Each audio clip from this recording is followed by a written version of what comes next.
testimony in this matter today will be June Grist. Who else you got? Thank you. You have a seat up here, ma'am. Just briefly, keep on coming to have a seat. I'll give you some instructions. Please wait for the attorneys to finish asking the questions before you answer, and I've instructed them to allow you to answer before they follow up. Please give short, direct answers. It's their job to follow up. Long, narrative responses are generally inappropriate. And of course, please remember to give us verbal responses, EVs and others. We'll understand that today, but if we have to listen to the record, today might sound more like a no instead of a yes. Fair enough? Yes. And of course, if you don't understand the question, please tell the attorneys we'd be happy to reword it for you. Thank you. Good afternoon, Mrs. Restelli. Will you please tell the jury your name and spell your first and last name? I'm Diane Restelli. My first name's D-I-A-N-E, and last name's R-E-S-T-E-L-L-I. And Mrs. Restelli, where do you live? Cocoa Canyon, California. Is that in southern, northern, central? That's in Southern California. And are you married? Yes. How long have you been married? I've been married to my second about 2.5 years. And were you married before that? Yes, I was. I was married to my first husband, Tom, for 41 years. And do you have any children? I have 3 children. Paul is the oldest, and then Matthew, and then Mark. I'd like to show you what's marked as State's Exhibit 32.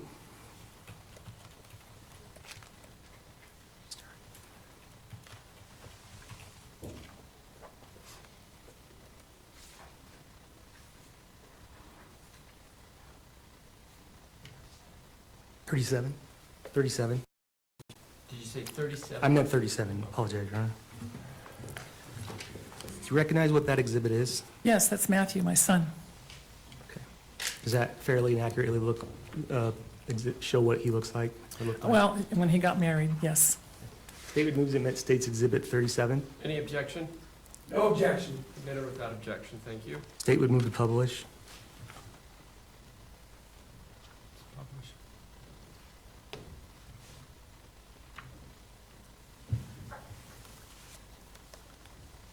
And how old was he last year? 42. And tell me a little bit about him. What did he like to do? Matt was an outdoorsman. He loved the adventure of hiking, fishing, camping. He loved mountain biking, and at one point he was a nationally ranked mountain biker for his age category. And that was something that he did almost every day, you know, in his adulthood. He loved it. Matt was very mechanically oriented, loved gears and machines and equipment and, you know, large pieces of equipment. Just a very talented mechanic and very creative in what he did. And did you have a close family? We did. Would you get together fairly often? Well, I lived, you know, not too far from, about an hour's drive away from Matt, but we tried to see him as often as we could. But all in all, when we had any type of Thanksgiving or Christmas, my boys were always present with their families. And what was your relationship like with Matthew personally? My relationship was great. He made a pact with his father when he was on his deathbed in the critical care unit in 2020 that he would watch after me, you know, after he passed away. And Matt was the kind of kid that he made that promise and he kept it until his dying day. He was always there to help me with decision-making, mechanical things with my car, you know, fixing things, just consulting with me and helping me. You know, Matt made good on his promise to his father. It's okay. Would you describe him as a kind person? Yes. You know, Matt was respectful. You know, he never raised his voice to me and honored my opinions and my comments, whenever how hard it was to hear. How often would you talk to him? I talked to Matt almost every day, you know, since his father's death. Every night he would call me, or day, mostly nighttime, and he would give me a recap of his day, how things went, how things didn't go, and the kind of things that he was excited about and working on. And was he married? Yes. And who was he married to? He was married to Catherine. And how, you know how long he was married for? They got married in 2016. And how long did they date before that? You know, there was a number of years, I would say, you know, I don't know, about 5 years or more, they were together. So have you known Catherine Restelli for a long time? Yes, I have. What was your relationship like with her? Kate was very rough around the edges. You had to be very careful because she would blow up very easily. And I had many occasions, or several occasions, in which she blew up in a very horrific way, verbally. I just tried to model a positive behavior with Kate, you know, to help her, you know, grow in her relationship with the family and with her husband. And do you know, did they have kids? They did. They had 2 children. Matt had 1 child in his relationship. The state would like to show the witness what's marked as State's Exhibit 38. Any objection? No objection. Excuse me, I'm sorry. Do you recognize what that exhibit is? Yes, that's Matt with his 3 children. Is it a photograph that accurately and fairly represents what they looked like at that time? Yes. State would move to publish admit State's Exhibit 38. Thought it just was, no objection. State would move to publish. The defense will not have any objections to publishing admitted exhibits. Thank you.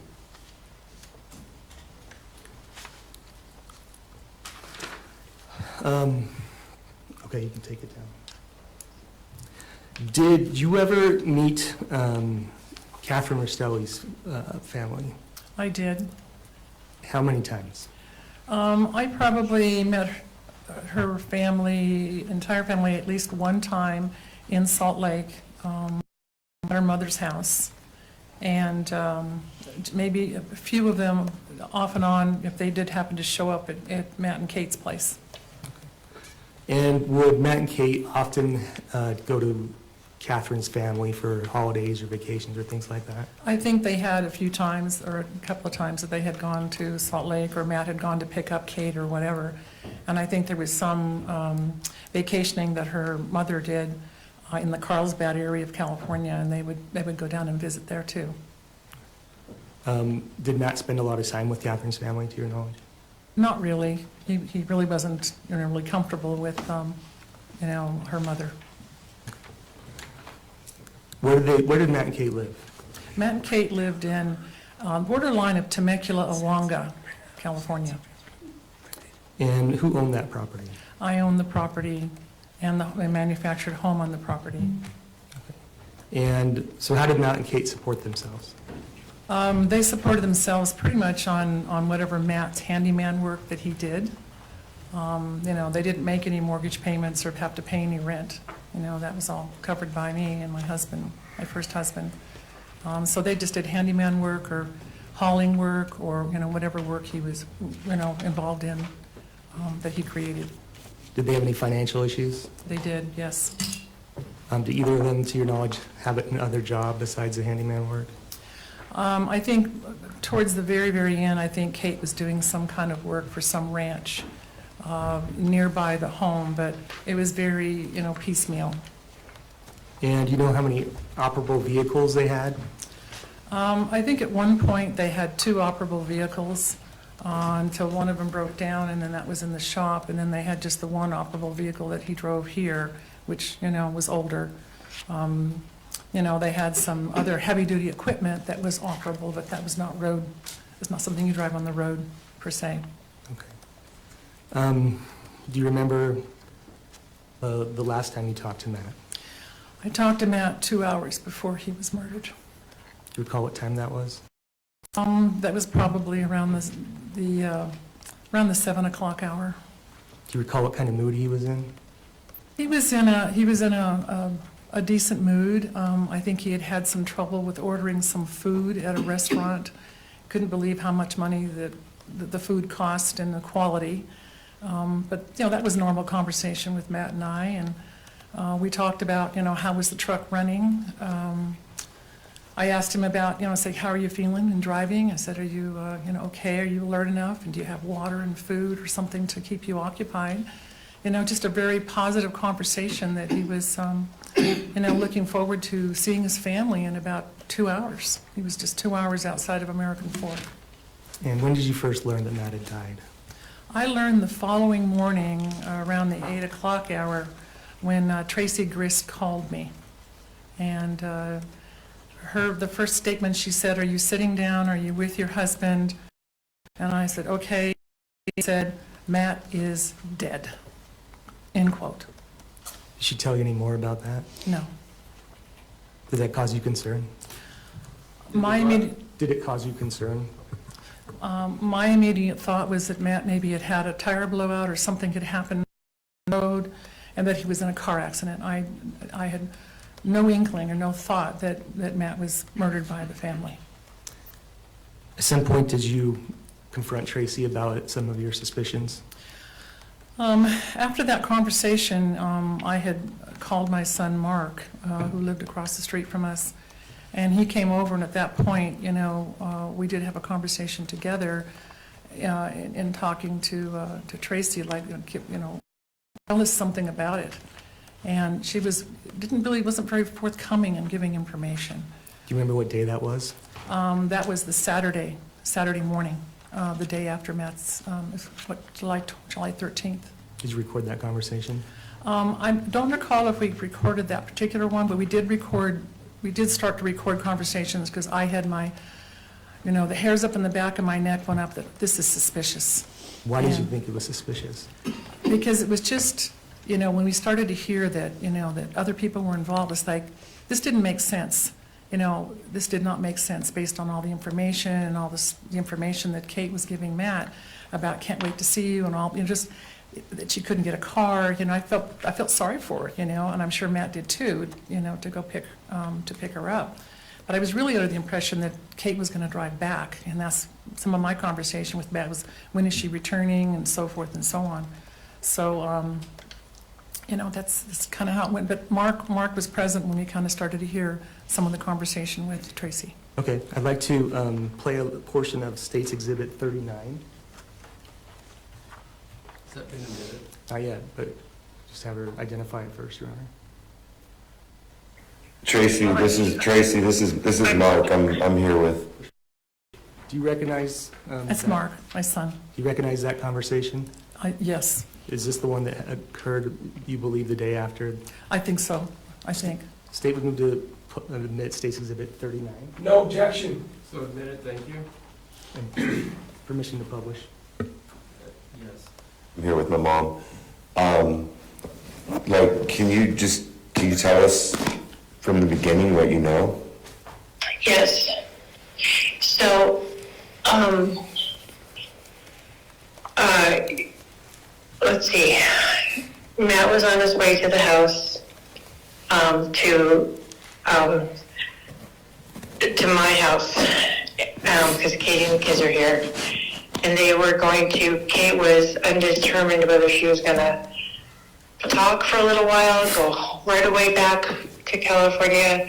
It was not abundantly clear what the outcome was going to be of Matt coming out and talking.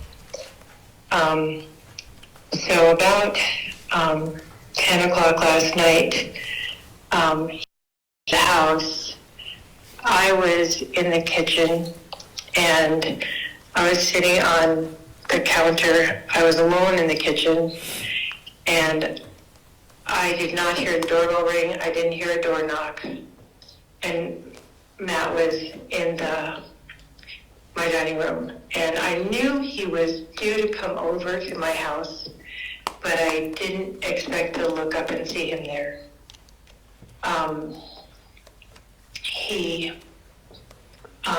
was really, really mad and very agitated, for lack of a better term, and you're fine. I stayed in the kitchen. I said, Kate's upstairs, but she's going to come downstairs. And I stayed in the corner of my kitchen because I was feeling uncomfortable at that moment. I was very thrown off that he was inside the house and I didn't know it. And then he went around the corner and then I heard gunshots. I don't know how many, probably, I don't know how many, 4, I think. Jesus. And Matt was on the ground and he had a knife in his hand. And we called 911. And I told Katie to stay upstairs while I called 911 because I didn't want her to see it. And I wanted her to stay upstairs with the kids. They were sleeping though, and I didn't know they were sleeping. And the police came and separated us, talked to us, and I've not slept for 1 second. So that's why I'm really upset, and I'm in a combination of shock and sadness, and so that's before the gunshots, did you hear an altercation? Did you hear screaming? Nothing? No, I don't. If there was noise, I didn't hear it or I don't remember it. When you saw Matt with the knife later in his hand, I personally did not see him walking with the knife. I saw him on the ground. was it like Immediately a after. pocket knife? Was it like a It was like kitchen knife? probably like it. Like Matt doesn't carry a knife, typically. Okay, well, I don't. I'm just wondering. I'm trying to put this together. This is mind blowing. Yes, I agree. It was. I can't think of the way to describe it. It's like a tactical knife. Okay. Did you have another conversation with Tracy again? Yes, there was another one. Do you remember when that one was? I think we had a larger conversation the following day when Kate wanted to talk with me. Okay. The state would like to play the first portion of State's Exhibit 40. To a gun. Okay. I'm sorry, it's a little recognized that voice? I think it was me, wasn't it? Yeah. This is a short clip. Yes. Is that a portion of the recorded phone conversation you had with Tracy? I'm not sure, I didn't hear all of it, but probably. Okay. The state would move to admit State's Exhibit 40? No objection. State's Exhibit 40 is admitted without objection. Thank you. Move to public. A gun that was not secured with children in the house. It was in a locked safe high up in the garage. And who had the combination with the lock to that safe? Obviously. Everyone but Rory, and well, Katie doesn't, but everyone but Rory. Okay, so your son had access to get to that gun if he needed it. Well, I asked him to get passports once. I'd asked him to get other things out of it for me. But he knew the gun was there. He knew the gun was, with the passport. and he took the gun out in anticipation of Matt's arrival. While on I don't coke. think that's the case. He had the gun when Matt arrived. Did he I go have out no to the idea. garage and get the gun and then shoot Matt? I have no idea. I did not see any of that. And I he- have no idea where Kevin even was. I was in the kitchen. One moment here.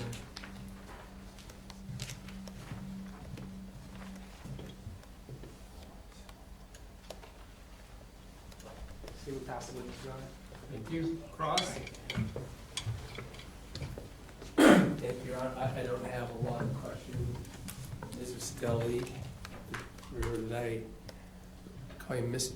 Restelli or Yes, Diane? Mrs. Restelli's fine. Mrs. Restelli. Mhm. And I'm sorry for the circumstance and position you're in, Mrs. Restelli. You've had to talk to police, you've had to sit through hearings, you've even testified a bit.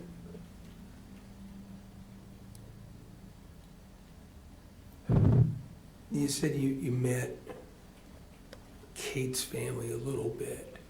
You would see Yes. them time and again, but it sounds like you didn't probably get to know them that well. Is that fair to say?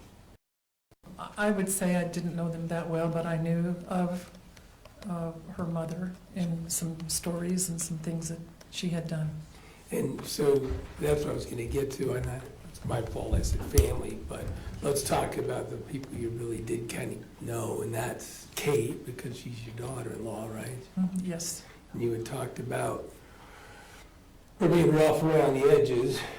I mean, she would be engaged in circumstances that were explosive and where she was out of hand, right? Yes. In fact, she's the only one of the two of them that ever got arrested for domestic abuse, right? Pardon me again? She got arrested for domestic abuse against Matt. Yes, she did. And then you knew about Tracy, because that's your sister-in-law's mother, right? You knew her better than the rest of the family. I knew her a little bit, but, I wouldn't say necessarily better, but knew some things of Tracy, yes. And I guess one of the reasons I'm asking you kind of who you knew and why is because there's these calls that we've heard. And you and I have never met, right? No, not until today, or well, we've seen you on video, Oh, pre-trial. oh, that's right, okay. My point is I'm just explaining what I might not know fully what you know, but it appears from these phone calls and the things that we have seen that happened, at least afterwards, that the person you would call, at least around this time frame, was Tracy, or she would call you, right? Actually, it was Kate that wanted to talk, and that's when I engaged in a longer conversation on that Sunday with Tracy and, and that Saturday and Sunday. There is a little, let me help set the stage for why I understand or don't understand sort of this framework, is that when Kate took off and left on the 20th of June, you learned about that, right? I learned about it on the next day, the 21st, when Tracy called me. Okay, that's my point, is that the only thing I learned about communications with you on that event, the leaving, is that Tracy's the one who called you, talked to you about Kate Correct. leaving. Now, certainly you've been able to hear through the course of this case what her claims are about why she left, and that's not what you observed in life, was it? Absolutely not. Absolutely not true. When she's lying about that, right? She does have some lies, yes. And it was also something you talked to Tracy about, was you felt like it was rather remarkable and unfair that Tracy was an enabler of that sort of activity, meaning taking off and leaving her husband and taking the children and not telling her husband. I think that Tracy was a part of that, a big part of that, yes. And you confronted her, gentle conversation. You didn't know she was recording it at the time, right? I didn't have any idea that any of our conversations. So this is on the 21st, probably. 21st. And Tracy's calling you, and Tracy's recording it. Didn't tell you she was going to record it. But you heard that phone call? There was a phone call, yes. And then there was some text messages that occurred. Okay. So that's what I'm just saying. It would be sort of, you would talk to Tracy about Matt and Kate, or Tracy would call you. It's not like you were ever involved with the I never really called Tracy in regards to anything with Matt and Kate. It was always Tracy would call me if there was something she was concerned about.